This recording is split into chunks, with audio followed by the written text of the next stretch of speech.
Hi, welcome back to my another video. Today I'm gonna talk about climbing gold. This strategy once was viewed as the greatest threat against third file Rook, but thanks to Toshiaki Kubo's invention, this strategy basically had to go extinct, and I'm gonna show you how great his counter plan was. It starts out as a normal opening, but after this, white doesn't even bother to push this rook pawn and intentionally gives black to take over this file like that. And after this pawn push, bringing this up would be a good idea in case white launches aggressive opening. And this is gonna be the last time for black to push this pawn, otherwise he will have to use this bishop instead.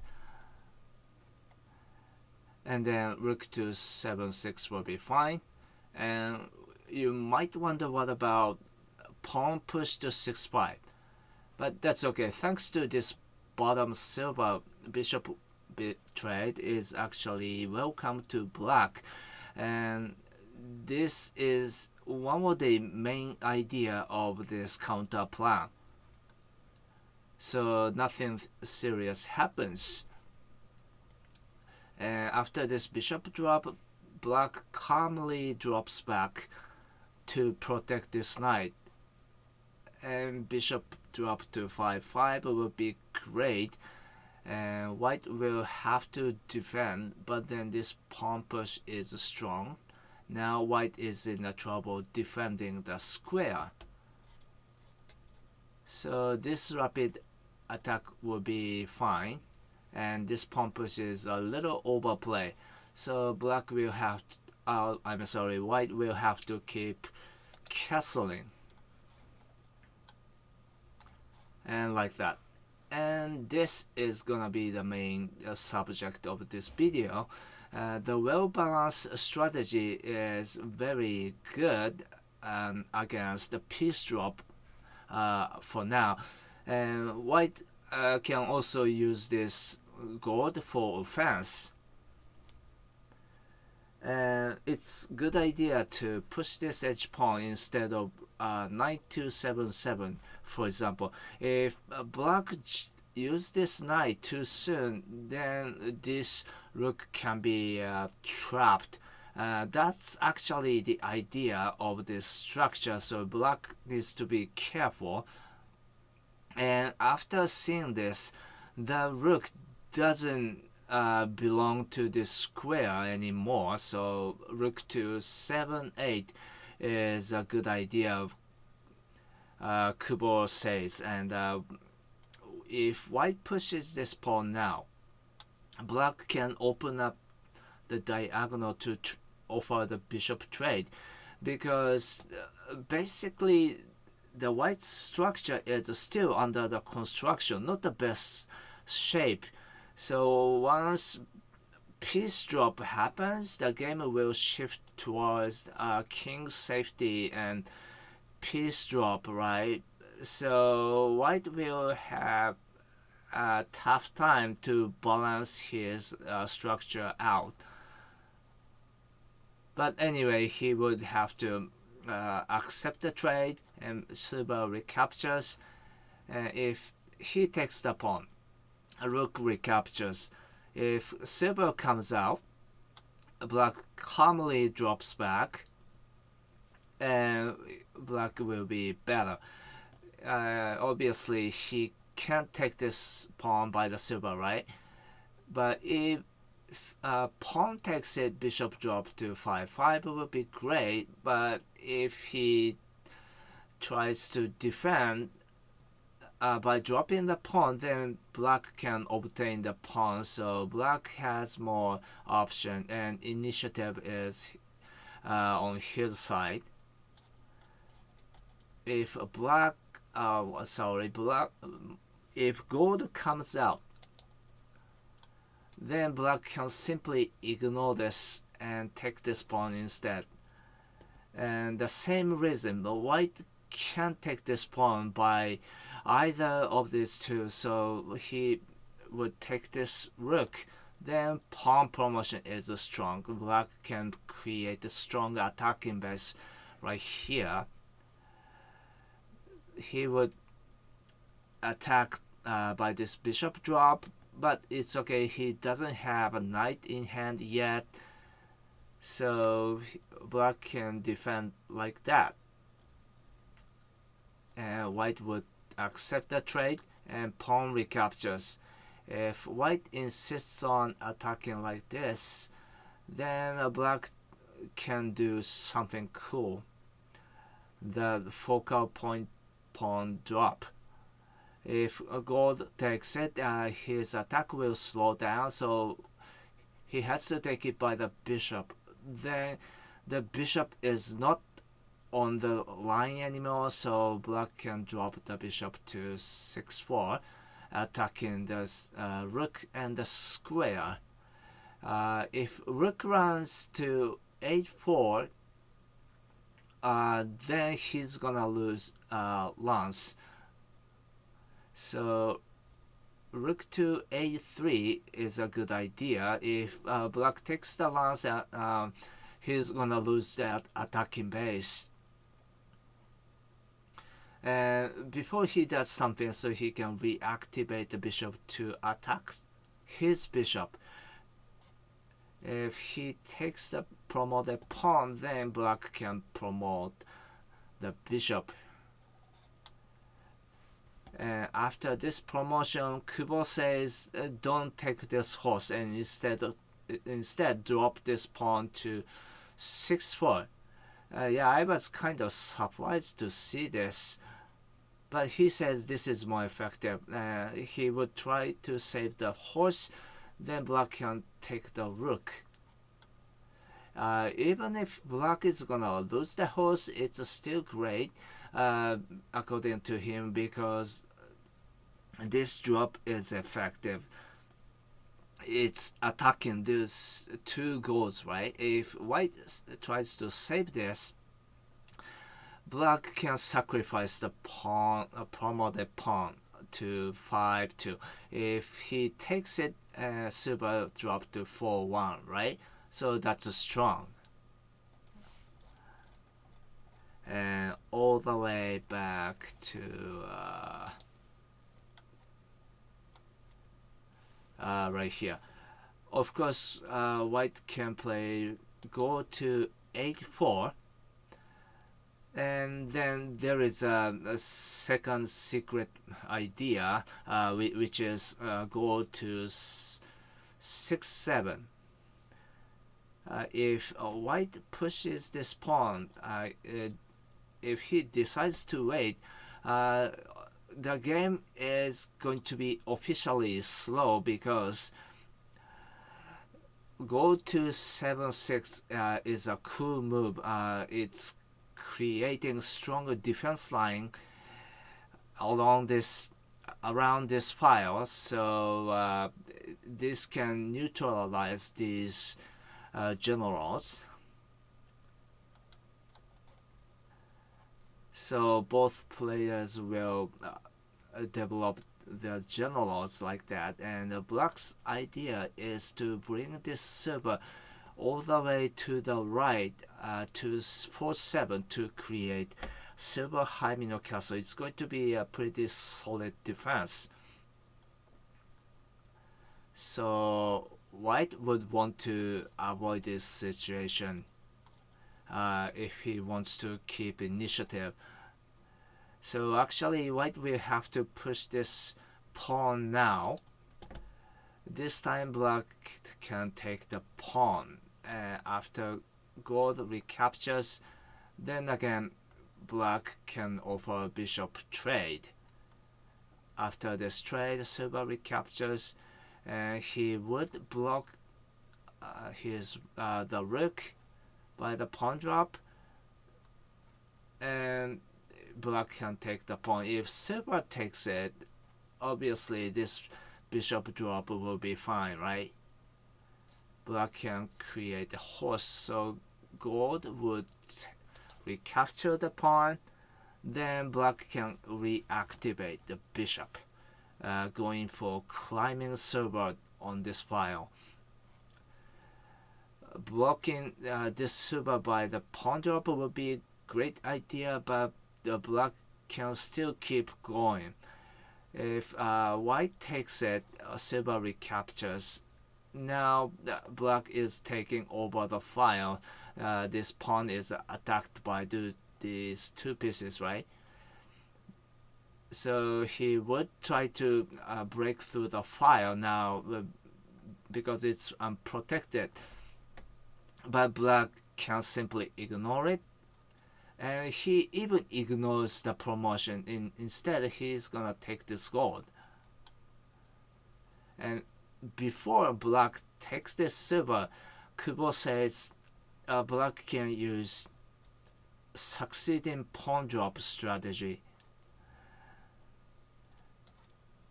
And white can actually take this, otherwise black can create a fork.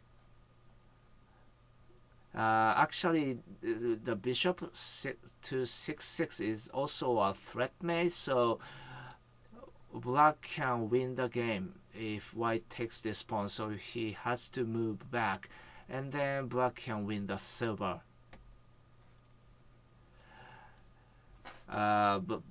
White would try to remove this promoted silver by the fork, but black can abandon the promoted silver because he can't remove the threat of bishop drop to 5-5. That's also a threat mate, and he's going to win the rook anyway.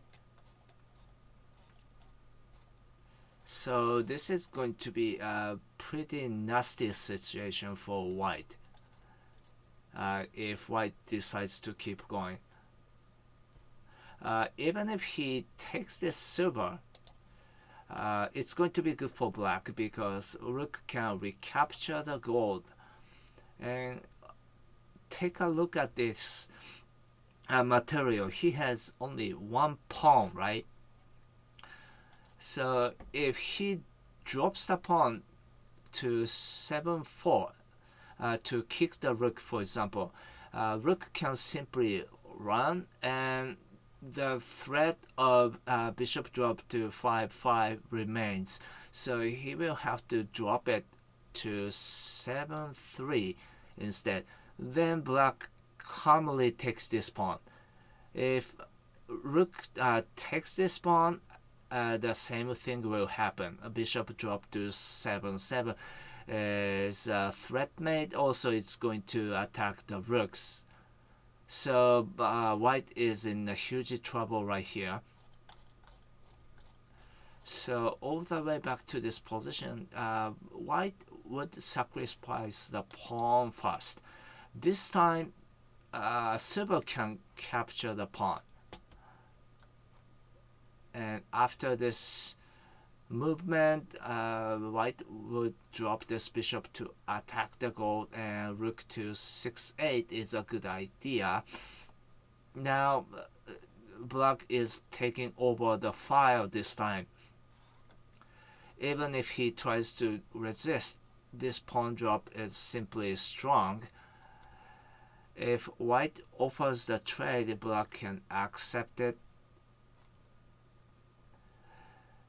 Then again, making his rook lighter is a good idea. Of course, white tries to block this rook. And rook to 6-9 is a good move. White would try to trap the rook, but black can try the rook with the silver actually. And bishop recaptures. Then pawn promotion is a great move to create attacking base. This drop looks scary, but other two pieces are still squares away, so it's not so scary than you think it is. so black can keep attacking. And why not bishop to 6-4, you might ask? That's because if a black drop this bishop to 6-4 instead, this might be a good counter movement. And black can attack this square, right? Otherwise, he's gonna lose this bishop.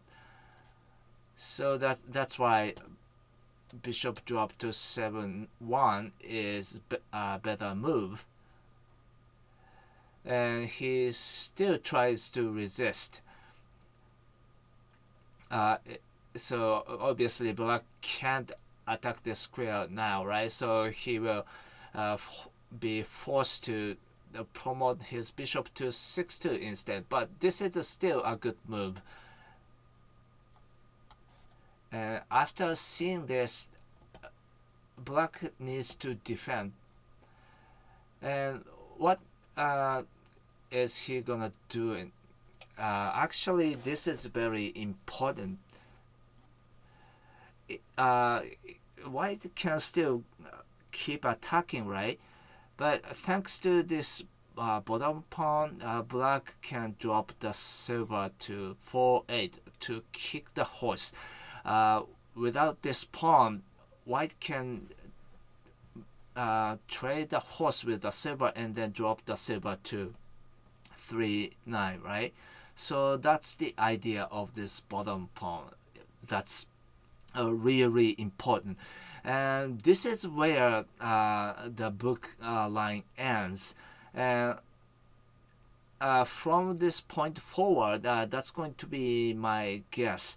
But if white trades the horse with the silver, gold recaptures. If gold takes the pawn, it's gonna slow down his own attack, right? It's not threatening at all. So this bishop drop will be strong. Again, this is a threat mate, so black is winning. So white would take this pawn by the rook, and you should never drop this gold. It looks solid because it prevents a future piece drop to 4-8, right? But black is gonna be down material, so this is a little too much. So it seems to me good if black plays this way. If white gets greedy like this, bishop fork can happen again. So white will have to drop off at a 6-9, indirectly looking at this horse, but that's okay because this bishop drop is possible. It's great. It's a great defensive and offensive move. It's protecting the square, avoiding the future piece drop. Also, again, this is a threat mate. So it's asking white to invest this precious metal, but of course white doesn't want to do that. If white defends like this, bishop can take this pawn. Now it's looking at this square, and this dragon to 7-9 is possible. It's a saddle, but really effective. If black does something passive, let's say he does something crazy, white can trade this rook by the silver. If a pawn takes it, obviously black is gonna lose this bishop, right? If a bishop takes it, again, this piece drop can happen. So it's going to be really dangerous for black. And instead, I discovered this pawn drop. In my opinion, this pawn drop seems to be better. If white takes it, promoted pawn to 5-2 would be great. Now these two pieces are coordinating to attack these defenders, right? But even if black takes the bishop, black can ignore it and take the gold instead. If white saves the dragon, horse to 5-2 is great. That's also a threat mate, and there is no effective attack against the black's defense, so black can win by one tempo. Even if king takes the pawn, it's still going to be good for black, because there is a famous tactic for black.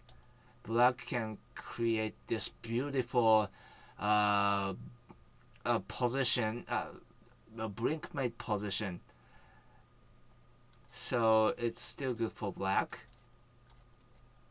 But even if he trades the rook with the silver, that's okay. Because even if black loses this bishop, black's attack is going to be faster, because the dragon is not on the bottom line anymore, right? So in order to get it back on track, he's gonna need one extra move, but there is no time to do that, and his defense is going to be destroyed, so black is fine. Alright, that's all. To come up with the last few moves, it took me more than weeks, but I'm pretty confident of what I discovered. But of course, as always, I'd appreciate if you have any new ideas or suggestions, so we can rise together. And that's all. So I hope it's been helpful, and as always, thanks for watching, and see you all guys next time. Bye.